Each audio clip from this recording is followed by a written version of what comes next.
Bom dia aí, alunos, né, do primeiro ano aí no integral, tanto primeiro A como primeiro B.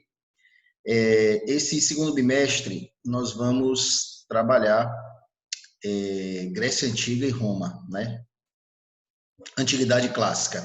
Nós já tínhamos visto um pouco da Grécia, né? Ainda quando estávamos dando conteúdo do primeiro bimestre, mas hoje vamos iniciar e dar uma dinâmica, né, diferente, porque vai ser o assunto do segundo bimestre, né? Nós começamos com esse assunto. Então, vamos fazer uma introdução de novo, né,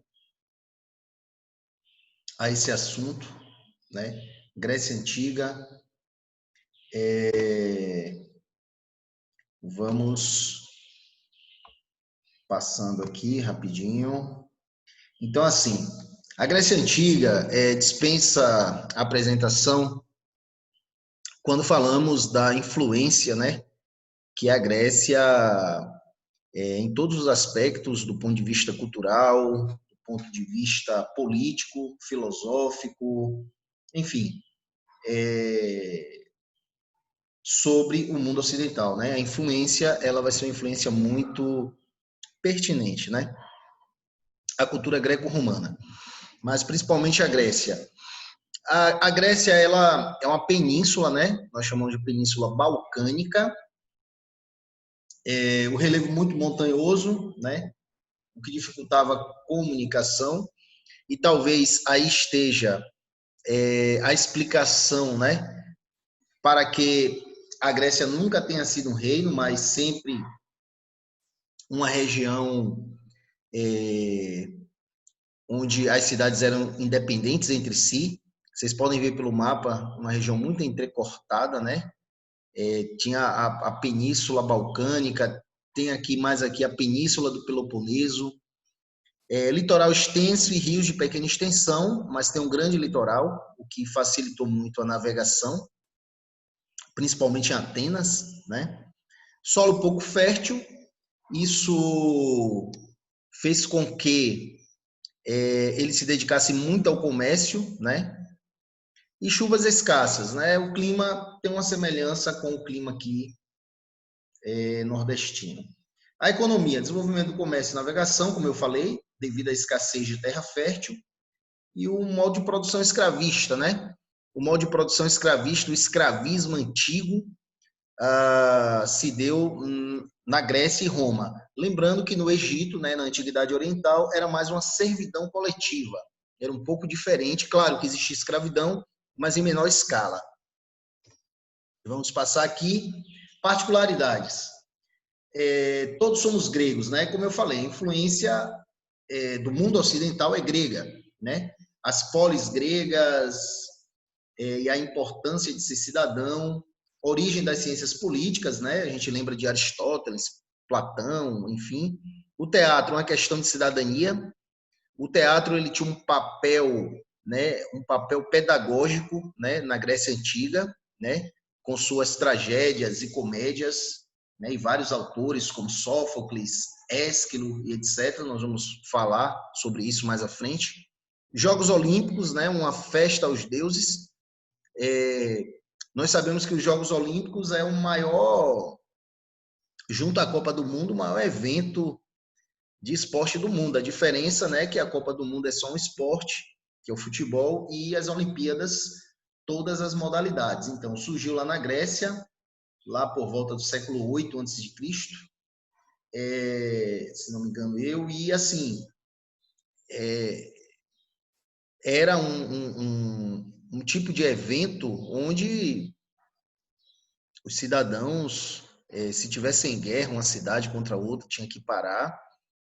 E a partir do final do século XIX, né, a Grécia voltou a fazer os Jogos Olímpicos e até hoje nós temos aí os Jogos Olímpicos. Filosofia dispensa comentários, né? A filosofia, nós já estamos vendo isso, né, na disciplina filosofia, né? Os pré-socráticos, sofistas, Sócrates, e dentre outros, né? A estética, né? A nossa visão de mundo estética, ela vem muito dos gregos, né? Arquitetura e escultura, os estilos dórico, jônico, coríntio, até hoje são usados, né? Na arquitetura, cada um com sua característica, sendo o dórico mais simples e o jônico e o coríntio mais rebuscado, né? Mais detalhado. E ciências, matemática, medicina, geografia, a própria história, né? Com Heródoto, que é considerado o pai da história, mas com outros, como Tucídides, por exemplo, que já faz uma metodologia mais crítica da história. Enfim, aí nós vemos algumas características gerais da Grécia Antiga e que nos deixaram, né, um grande legado, né? Do ponto de vista político, como eu falei, talvez esse território entrecortado, esse território de difícil acesso, de difícil comunicação, fez com que tivesse um modelo político descentralizado, né? Cidades independentes entre si, as chamadas cidades-estados, né? Onde as principais, onde nós vamos estudar, né? Fazer um estudo de caso, vai ser o quê? Atenas e Esparta, né? Tem um comparativo aqui, né? Das duas cidades. Localização geográfica, Atenas ficava na península da Ática, Esparta na península do Peloponeso, mais ao sul. Base da economia, Atenas, por ser uma cidade que estava voltada para o mar Egeu, ela se dedicou ao comércio marítimo, né? Já Esparta, que estava mais no interior, ela se dedicou mais, no interior da península do Peloponeso, se dedicou mais ao pastoreio. O regime político de Atenas é a democracia. Claro que Atenas não surgiu a democracia do nada. Atenas evoluiu de um modelo de monarquia até chegar, passando pela oligarquia, né, pela aristocracia, até chegar ao modelo democrático. Já Esparta, sempre muito mais conservadora, o modelo oligárquico monarca, né? Legislador lendário. Nós vamos ver que em Atenas, no processo de evolução política, nós vamos ver que dois legisladores foram muito famosos, né? Que começaram a mudar, né, a questão sociopolítica, vamos dizer assim, em Atenas, que foi Drácon e Solon, né? Foram dois legisladores lendários. Em Esparta tivemos Licurgo. Os povos que formaram, né, tanto Atenas como Esparta, nós sabemos que a Grécia é fruto, né, da migração, ou da imigração, melhor dizendo, de vários povos que vieram para ali, como jônios, dórios, eólios, etc. Então, o povo que migrou, né, para a península Balcânica, né, para a Grécia, e fundou Atenas, foram jônios, né? E o povo que migrou, já mais tardiamente do que os jônios, para a península do Peloponeso, né, a mais ao sul da península balcânica, e fundou Esparta, foram os dórios. Então, os gregos formavam um povo, não um estado. Por mais que eles estivessem descentralizados politicamente, eles tinham características em comum, como a crença, a língua. Isso fazia deles o quê? Um povo, mas não um estado. Do ponto de vista político, estavam o quê? Separados, descentralizados. Mas do ponto de vista cultural, do ponto de vista do conceito de povo, né, de nação, eles realmente eram uma nação, vamos dizer assim. Então, assim, os gregos formavam um povo e não um estado, porque não havia um poder central único, né? Nem unidade política, jurídica e militar únicos. Porém, possuíam a mesma origem, uma mesma língua, seguiam os mesmos mitos, né? Deuses, né, eram cultuados na região. Então, aqui são características gerais dos gregos. Os períodos da história grega, né? Nós temos o período pré-homérico, que vai do século 29, enfim, de 2800 a.C. até 1100, é o período de povoamento da Grécia, né? É o período da chegada dos povos, dos jônios que fundaram Atenas, dos dórios que fundaram Espartas, dos eólios, enfim. Esse período pré-homérico, porque é um período que os historiadores, os estudiosos da Grécia, né, eles se basearam muito em escavações arqueológicas, né, não tinha muita coisa escrita, e aí vem o período homérico. O período homérico, nós vamos ter fontes escritas, claro, a arqueologia continua sendo também muito importante, né, para desvendar esse período histórico, mas o período homérico já vai ter uma base escrita, que são os poemas de Homero, né? Os poemas de Homero, que é um poeta que muitos vão dizer que existe, outros que não existiu, né? Fica essa questão aí, mas enfim, são duas obras importantíssimas para entender, né, o início da civilização ocidental, né? A Ilíada, que narra a guerra de Troia, e a Odisseia, que narra as aventuras, né, do rei de Ítaca, né, Odisseu. Enfim, o período arcaico já vai ser aquele período onde, depois do período homérico, né, depois da evolução, né, das comunidades, né, das fatrias, enfim, do Demo, né, que era aquela comunidade maior, deu origem o quê? A cidade-estado, a polis. Então, o período arcaico vai ser esse período das polis, Atenas, Esparta, Tebas, etc. O período clássico vai ser o período do auge da polis, onde Atenas ela vai também, né, tá no auge da democracia. O período clássico vai ser o período em que Atenas vai chegar no auge do ponto de vista cultural, vai ter a questão das guerras greco-pérsicas, em que os gregos lutam contra os persas, né? Os persas que, nesse período aí, entre o século VI e o século IV, os persas estão conquistando o mundo todo, conquistam todo o Oriente e vêm tentar conquistar, né, aquela parte ali do leste europeu, aquela parte ali da Grécia, e vão se dar, né, as famosas guerras greco-pérsicas, né? Esse vai ser uma das características do período clássico, desculpa, fora a questão do auge também da democracia em Atenas, o auge do teatro também, da filosofia, enfim. O período helenístico vai ser um período mais de decadência, né, da Grécia, onde um povo que vive mais ao norte da Península Balcânica, que são os macedônios, eles vão conquistar a Grécia. O mais interessante é que eles vão conquistar a Grécia, mas eles vão ser conquistados pela cultura grega.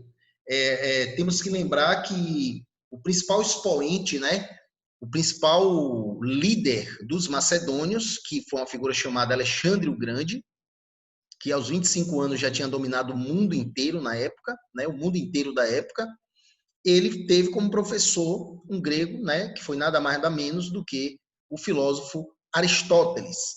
Então, assim, se eles dominaram a Grécia do ponto de vista do domínio político, etc., os macedônios, né, que começaram esse período chamado helenístico, né, eles foram conquistados pela cultura grega. Não é à toa que o período é chamado período helenístico. Helenístico vem de Hélade, né, que é a Grécia, significa a Grécia, a região da Grécia, e Alexandre o Grande foi um dos disseminadores da cultura grega pelo mundo, né, foi Alexandre o Grande, junto com a cultura oriental. O período homérico, pessoal, vamos começar um pouquinho com o período homérico. O período homérico vai ser marcado pela civilização cretomicênica, cretense mais aqueus. Dentre os povos que chegaram na Grécia Antiga, no período pré-homérico, nós temos os jônios, né, que fundaram Atenas, os dórios que fundaram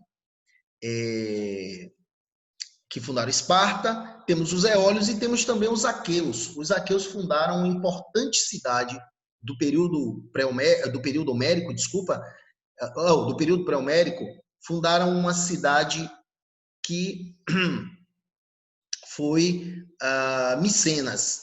E só que nesse momento, quem dominava a região ali do Mar Egeu, né, que tem várias ilhas, onde a maior ilha que existe é a ilha de Creta, quem dominava a região, quem tinha hegemonia, era os cretenses, a ilha de Creta. Então, os cretenses eram uma talassocracia, né? Eram comerciantes marítimos. E eles teve a junção da cultura cretense mais a cultura dos aqueus, que foi um dos povos que deu origem aos gregos, né? Os micênios da Grécia continental, aqueus, conquistaram os cretenses, porém assimilaram alguns dos valores culturais cretenses. Então, no período homérico, o que se sobressaiu foi essa junção da cultura creto-micênica, primeiro os cretenses dominando a região, né? A maior ilha ali do Mar Egeu dominando a região, depois os micênios, né? Os aqueus, que dominaram a região e dominaram também os cretenses, mas também assimilaram a sua cultura. Nesse período pré-homérico, como eu falei anteriormente, é o período da formação do povo grego, né, da migração de vários povos. Como eu falei para vocês anteriormente, aqueus fundaram Micenas, os jônios fundaram Atenas, os eólios a Tessália e os dórios Esparta. Quando os dórios chegaram na região, os dórios foram os últimos a chegar na região, vocês vão ver aí os dórios no mapa, eles estão uma cor meio esverdeado aqui, e eles dominaram a região aqui do Mar Egeu, Creta, uma parte da Ásia Menor. Os dórios chegaram na região, era um povo guerreiro, e chegaram como que destruindo tudo, saqueando. Isso fez com que vários povos fugissem da região da Grécia, né? Foi a primeira diáspora, né? Diáspora quer dizer o quê? Dispersão. Então, devido à conquista dos dórios, né, ilhas do Mar Egeu e Ásia Menor, formação de colônias. Muitos povos fugiram da região quando chegaram os dórios, que foram o último povo a chegar na região. Aí vem o período homérico, né? O período homérico, como eu falei, poucos registros escritos, mas a base, as fontes principais desse período, como eu falei, vai ser a Ilíada e a Odisseia. A Ilíada vem da palavra Ilion, né?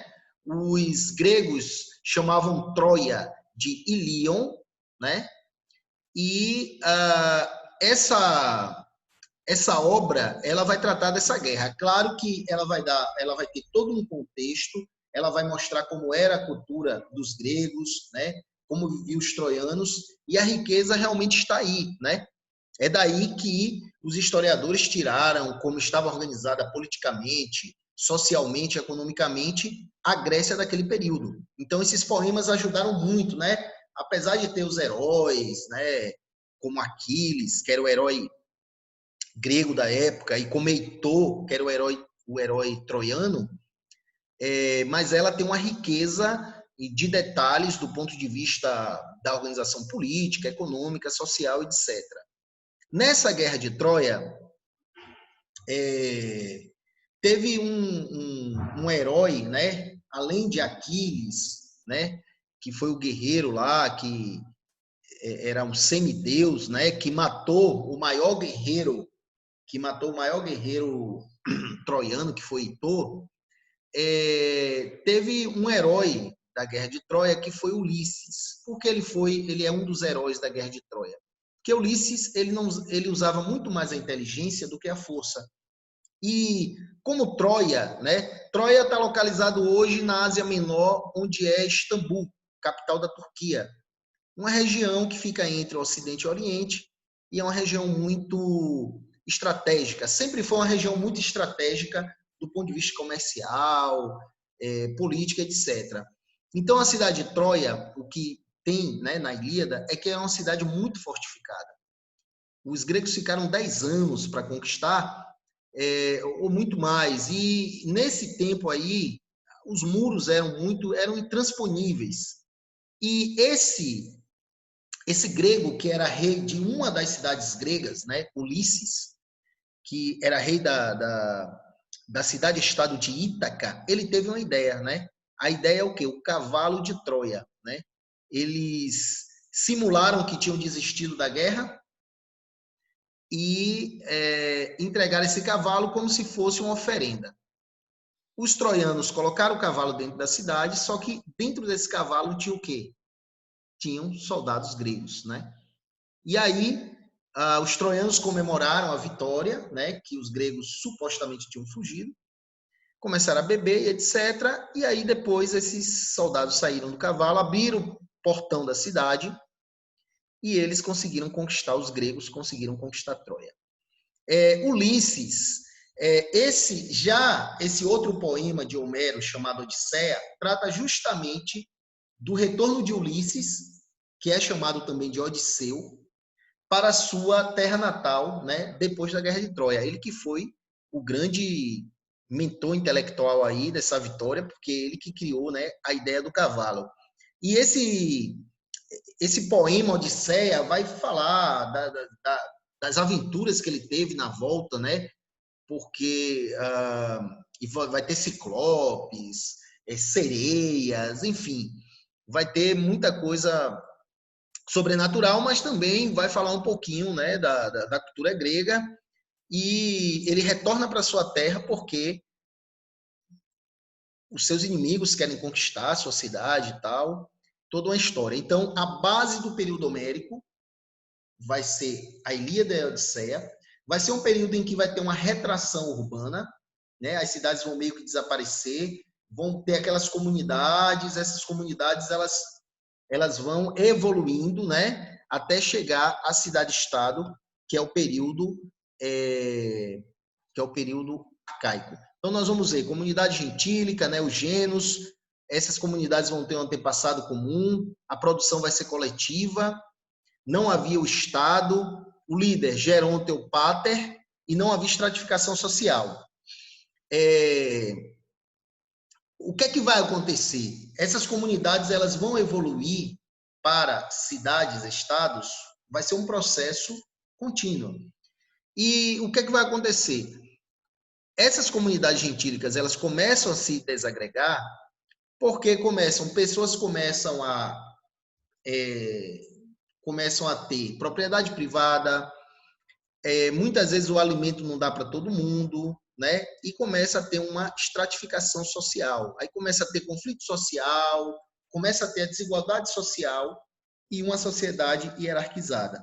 Então, a partir daí, da comunidade gentílica, vai os gênos, aí vem as fatrias e depois vem, né, o demos, e do demos a cidade-estado. Então, sai de uma sociedade do período homérico, de produção coletiva, que não tinha Estado, que tinha uma certa igualdade social, para uma sociedade onde vai ter uma classe social chamada de bem-nascidos, que são os eupátridas, né, melhores terras, os pequenos agricultores georgóis, piores terras, e os tetas, que vão ser aqueles sem terras. Então, aí já começa a evoluir para uma sociedade mais complexa, onde tem Estado, onde tem desigualdade social e etc. Né? Aqui é a formação, ó, os genos, que eram as comunidades, deram origem à fátria. A fátria, que uma comunidade maior, deu origem à tribo, né, os basileus, e a tribo deu origem ao demo. Isso foi um processo contínuo até. Quem se deu melhor nesse processo aí? Quem se deu melhor, voltando aqui, foram os descendentes do Geronte ou Pater. Eles ficaram com as melhores terras e se tornaram a elite. E se tornaram os líderes da fatria, da tribo, até se tornar um demo. E do demo se torna o quê, pessoal? Se torna uma cidade-estado, né? A partir do momento que se tem a cidade-estado, nós já passamos para a formação das polis gregas, né? Período arcaico. A importância de ser cidadão, né? O parentesco, a terra, a religião. Polis gregas eram independentes entre si, nós já vimos isso, né? Lá no início do vídeo, poder descentralizado. Cada cidade possuía o seu próprio governo, aparelho administrativo, leis próprias, exército exclusivo, como qualquer estado. As cidades funcionavam como um verdadeiro estado. A única coisa que as cidades tinham em comum era o quê? A cultura, a religião, né? Os mitos, deuses, etc. Dois principais modelos. O ateniense, que desenvolveram a filosofia e a democracia, e o espartano, voltados para a guerra e esporte. Então, claro que existiam dezenas de cidades-estados, mas o estudo de caso que nós vamos fazer dos atenienses e dos espartanos.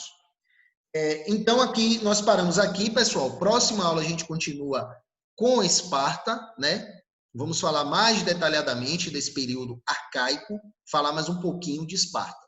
Espero que vocês possam estar aprendendo aqui, né, com esse vídeo, tirando as dúvidas. Enfim, bom estudo, né, para hoje e um bom dia para vocês.